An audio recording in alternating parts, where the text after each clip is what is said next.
Tolo, Bonjok, Njenkengi, Webakone. Il y a eu une discussion très ardue entre nos ancêtres qui portait sur de qui, de l'homme ou de la femme, devait aller épouser l'autre. Mais il était plutôt question de l'autorité. Qui devait être le chef du foyer?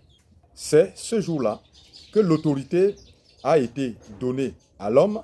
Le jour que l'homme va chercher la femme pour l'épouser, qu'il prend le commandement sur sa femme. C'est pourquoi l'homme commande la femme et donne les noms aux enfants.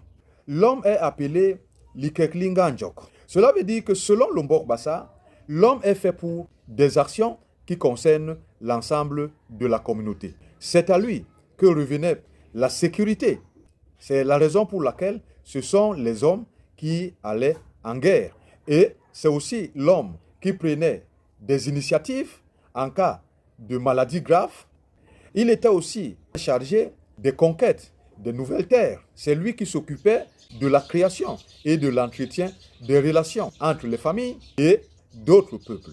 L'homme avait son travail quotidien qui était de défricher les champs, de tendre des pièges, faire la chasse, construire, n'est-ce pas, la maison et d'autres choses. L'homme a le devoir d'enseigner sa femme